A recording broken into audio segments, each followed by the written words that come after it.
Olá, vamos continuar a nossa disciplina de toxicologia. Hoje é a nossa segunda aula.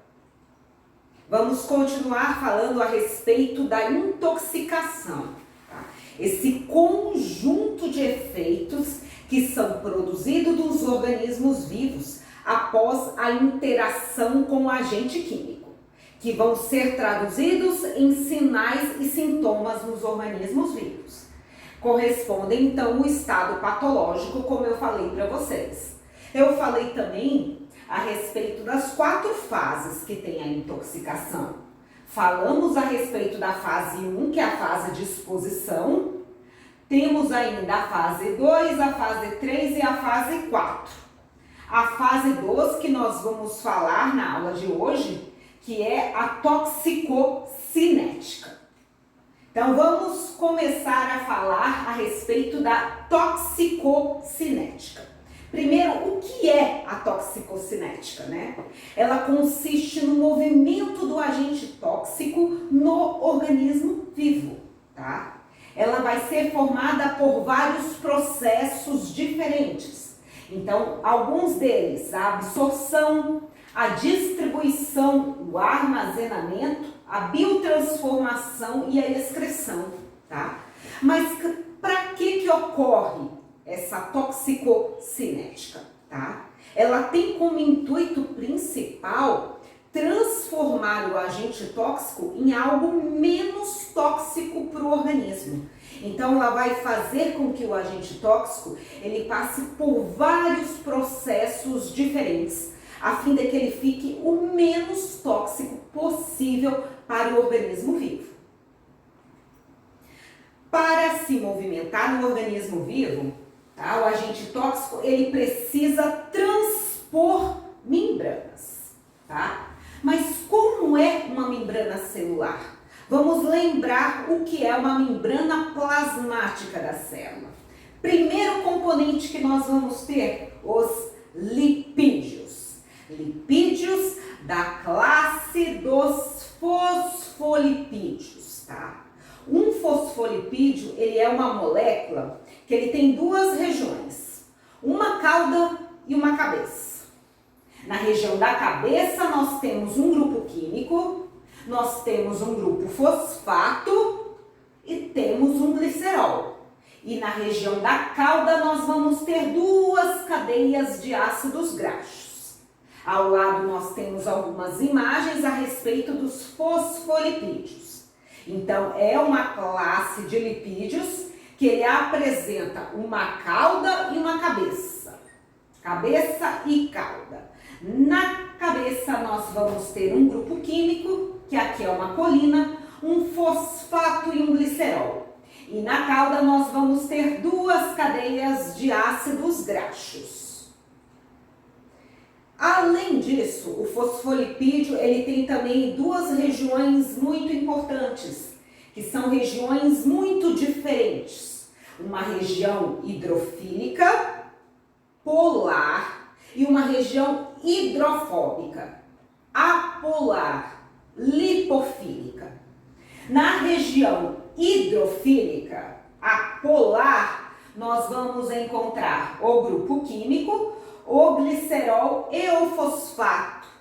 E na região apolar lipofílica, nós vamos encontrar as cadeias de ácidos graxos.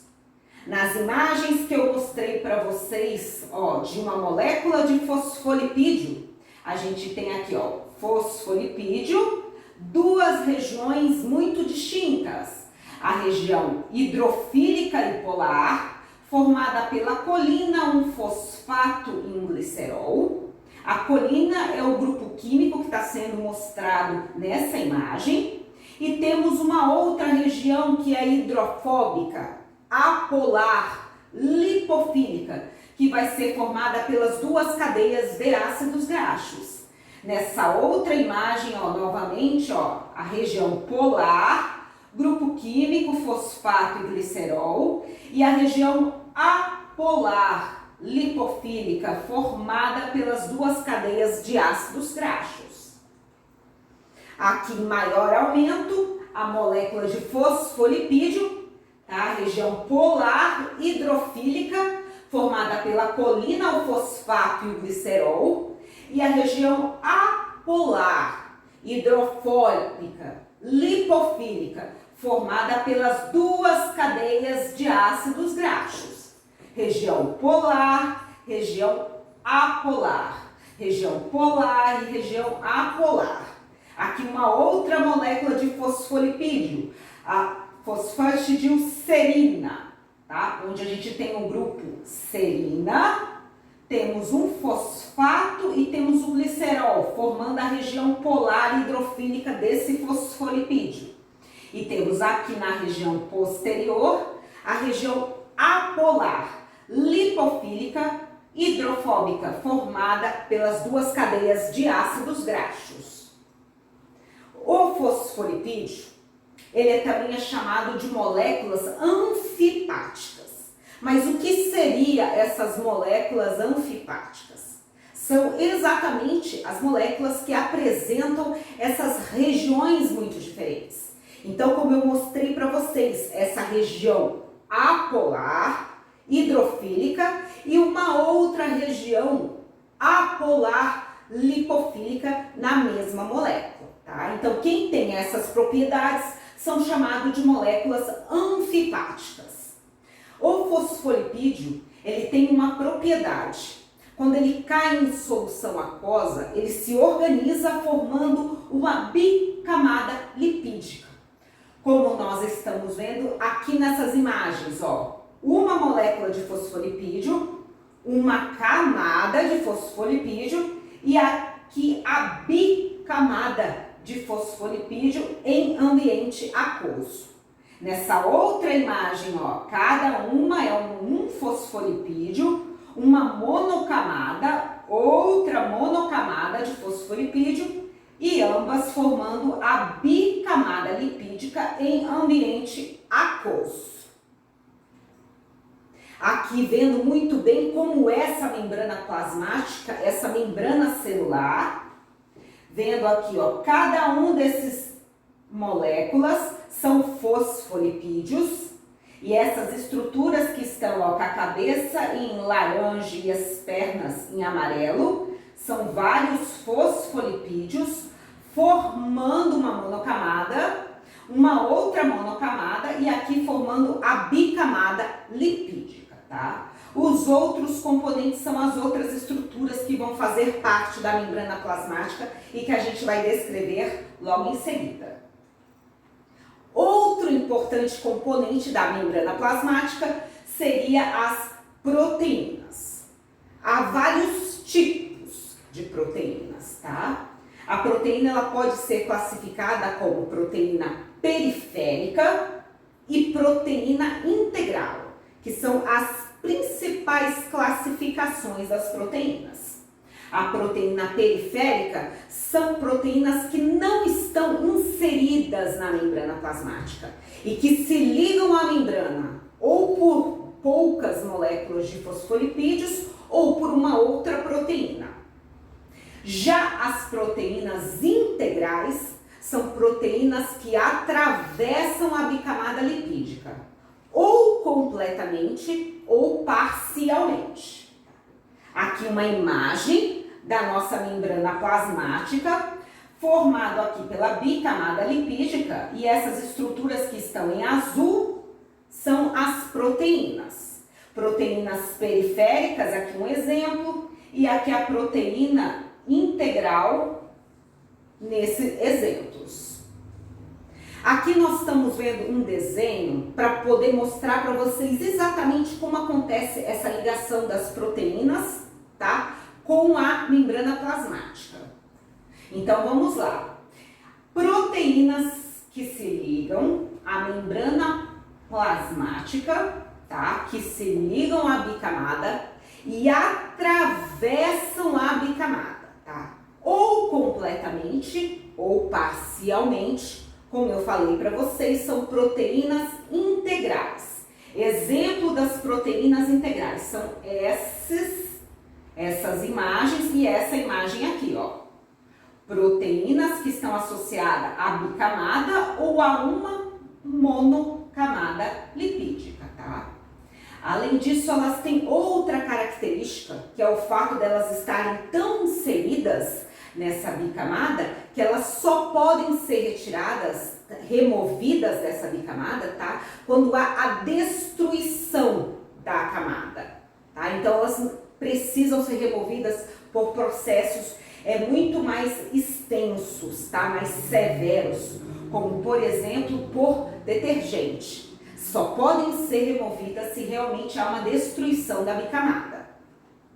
Do outro lado, as proteínas que eu falei para vocês, que elas não atravessam, mas elas se ligam à bicamada por meio ou de poucos fosfolipídios ou por meio de proteínas externas, tá? Então, elas se ligam aqui, ó, ou a essas proteínas ou a esses poucos fosfolipídios. Então, essas imagens aqui são exemplo das proteínas periféricas.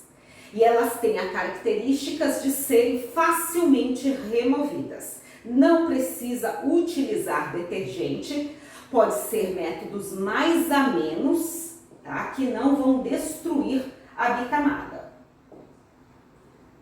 Além dos lipídios e das proteínas, nós vamos ter também na nossa membrana os carboidratos, tá? Carboidratos que vão estar representados pela região do glicocálice. Onde que fica esse glicocálice? Tá? Ó, a nossa membrana, formada aqui pela bicamada lipídica, a região aqui das proteínas e o nosso glicocálice, que vai estar localizado na face externa da membrana e vai ser formada por glicoproteínas, glicolipídios e de proteoglicanos. Nessa outra imagem, ó, nós temos uma célula, vendo em maior aumento a membrana e aqui a região onde fica o glicocálice, na face externa. Fatores que vão influenciar na passagem, então, pelas membranas. Nós temos fatores que vão estar relacionados com a membrana e fatores que vão estar relacionados com o agente tóxico. Vamos começar pelos fatores relacionados com a membrana. Estrutura da membrana, como eu mostrei para vocês, tá? Essa bicamada lipídica, tá? Com proteínas e carboidratos. Temos também a espessura da membrana. Se uma membrana é mais espessa ou mais fina, tá? Ela vai dificultar ou facilitar a passagem da membrana. Área da membrana, você tem muito contato com agente tóxico ou pouco contato com agente tóxico. Agora falando dos fatores que são relacionados com o agente tóxico. Então aqui um dos fatores que a gente vai falar agora é com respeito à lipossolubilidade. Então vamos pensar. A gente tem agentes tóxicos que são hidrossolúveis, polares, e agentes tóxicos que são lipossolúveis, hidrofóbicos e apolares.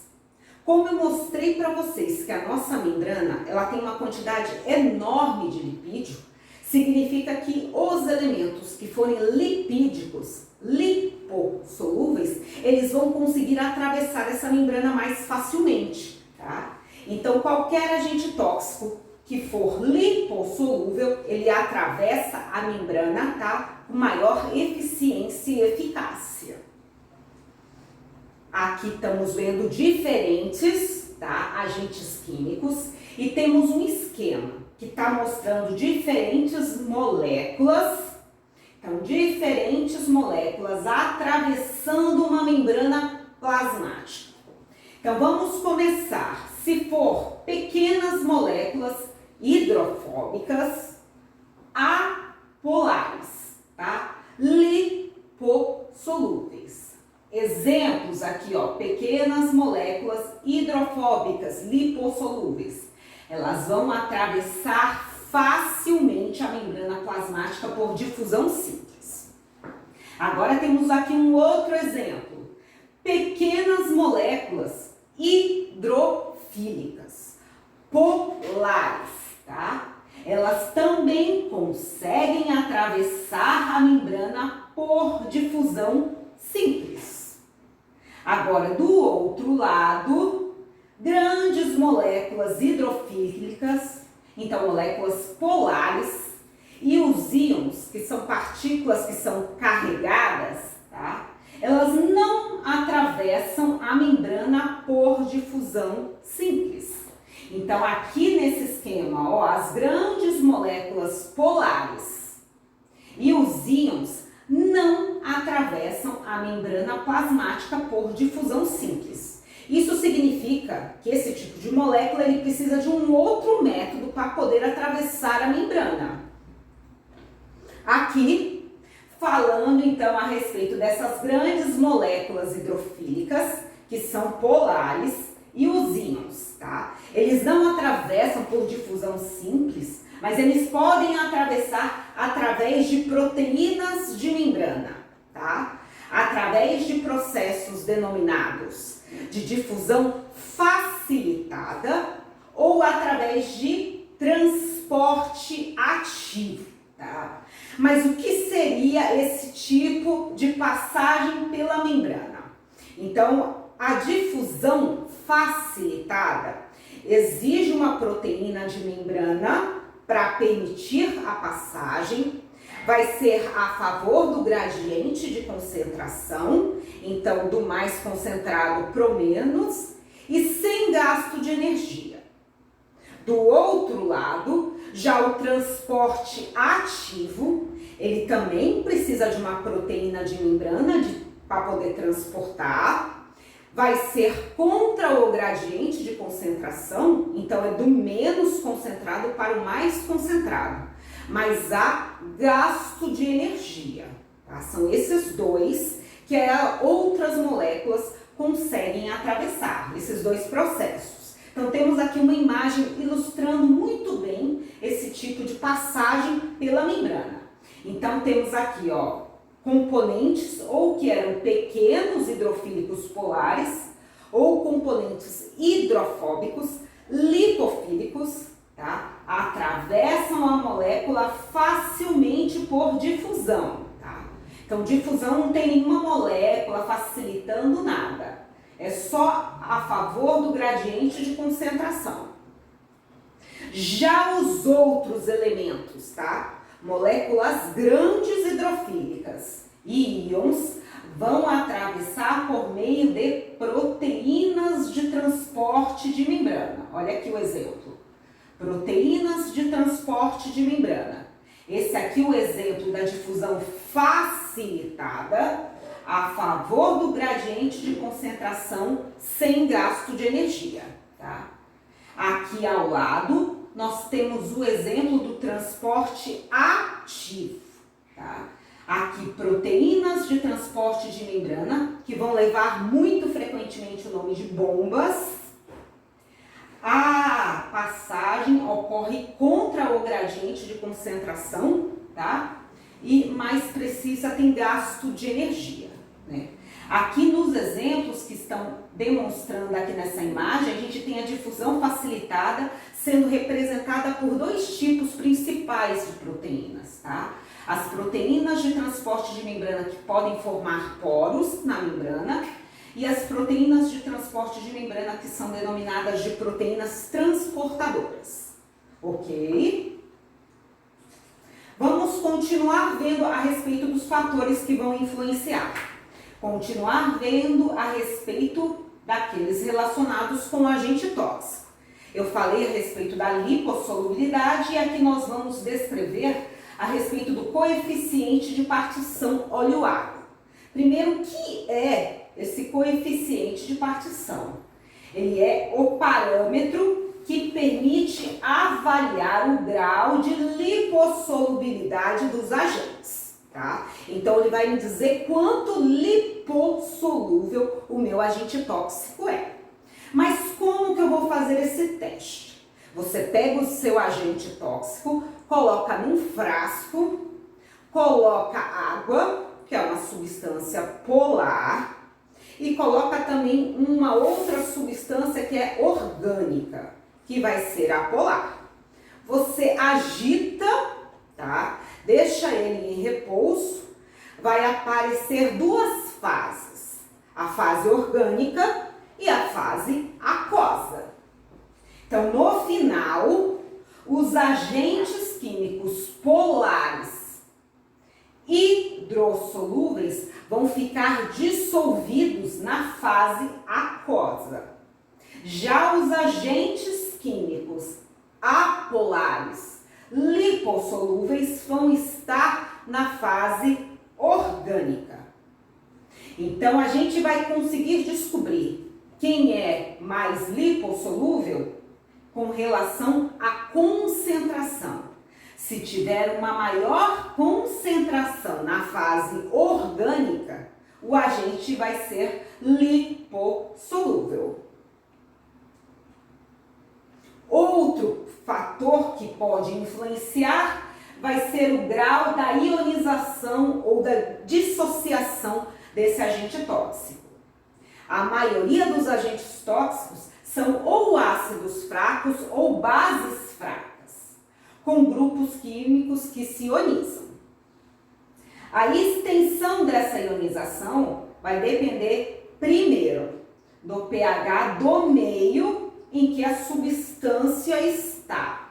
Então, a gente tem aqui do lado um ácido fraco, sofrendo essa reação de ionização. HA, H+, A-. Tá? Sofreu essa ionização, nós temos aqui de um lado a fase móvel, molecular, e do outro lado a fase ionizada. Tá? Se a gente pegar esse ácido e colocar em pH ácido, o que vai acontecer? Então, por exemplo, no estômago, colocou no pH ácido, no pH ácido a gente tem uma elevada quantidade do H+. Isso significa que se aumentar a concentração do H+, o equilíbrio dessa reação ele vai ser deslocado aqui para o HA. Isso significa que vai haver um aumento dessa fase molecular. E a fase molecular de um ácido vai ser a fase exatamente mais lipossolúvel. Significa que essa fase molecular ela consegue atravessar as membranas com mais facilidade. Além do pH do meio, a extensão dessa ionização também vai depender do seu próprio pKa. Quando o pH do meio é igual ao pKa, significa que metade estará na forma ionizada e a outra metade na forma não ionizada. Então, pH igual ao pKa, metade do composto está na forma ionizada, metade do composto está na forma molecular não ionizada. Vamos falar agora a respeito das etapas que a gente tem na toxicocinética. Vamos começar pela absorção. Tá? O que é a absorção? A absorção é você pegar um agente que está no meio externo, fazer com que ele transponha uma membrana e que ele entre para o meio interno. Meio interno está sempre relacionado com o sangue, ok? Vamos ver nessa imagem, ó, o agente tóxico, ele precisa atravessar a membrana para poder entrar no interior da célula. Então, ele vai transpor essa membrana plasmática, tá? Então, ele sai do meio externo para o meio interno, transpondo uma membrana. A absorção que podem acontecer na toxicologia. Temos a absorção oral, cutânea, tá? E pulmonar. Hoje eu vou falar um pouquinho para vocês a respeito da absorção oral, tá? É a trato gastrointestinal. Esse tipo de absorção, ele pode ocorrer ao longo de um agente tóxico pode sofrer absorção desde a boca até o reto. Nessa imagem, ó, da boca até a região do reto. Todo trato gastrointestinal pode haver absorção. Mas, no entanto, poucas substâncias vão sofrer absorção na mucosa bucal, Porque o tempo de contato do agente tóxico com aquela mucosa oral, ele é muito rápido, tá? O pouco que for absorvido naquela região, ele vai ser determinado pelo coeficiente de partição óleo-água, aquele que eu mostrei para vocês, que fala da lipossolubilidade. Então, quanto maior for esse coeficiente, mais fácil vai ser a absorção. Agora, se esse agente tóxico não for absorvido nessa mucosa, o agente tóxico tenderá a sofrer absorção na parte do trato gastrointestinal, onde existir a maior quantidade de sua forma não ionizada, tá? A forma lipossolúvel. Aonde aquele agente tóxico for mais lipossolúvel é a região onde vai ocorrer a absorção. De maneira geral, os ácidos fracos não se ionizam em meio ácido, então por isso são absorvidos no estômago. Já as bases fracas não se ionizam no pH intestinal e por isso eles vão ser mais absorvidos na região do intestino. Fatores que vão influenciar essa absorção: propriedades fisicoquímicas dos agentes tóxicos. Então, como eu mostrei para vocês, a lipossolubilidade, por exemplo, tá? Um outro fator que pode afetar é o conteúdo estomacal. Se o estômago está vazio, tá? Geralmente esse processo de absorção ele é mais rápido. Outro fator, as secreções gastrointestinais. Essas secreções, elas normalmente vão modificar quimicamente a estrutura desse agente tóxico. Então, por isso, tá, ela vai alterar a absorção desse agente. Outros fatores que também contribuem seria a mobilidade intestinal, tá? O aumento da mobilidade, quanto maior for a mobilidade intestinal, menor vai ser o contato desse agente tóxico com as células do intestino. Isso significa que vai dificultar a absorção. Agora, por último, nós temos a passagem pelo fígado. As substâncias absorvidas no duodeno, normalmente elas precisam passar pela circulação porta, passando pelo fígado, tá? No fígado, o agente tóxico ele vai sofrer modificações. Então, esse tipo de absorção, ele normalmente diminui bastante a quantidade que poderia ser absorvida, porque no fígado ele está sendo alterado e modificado. Obrigada pela aula de hoje.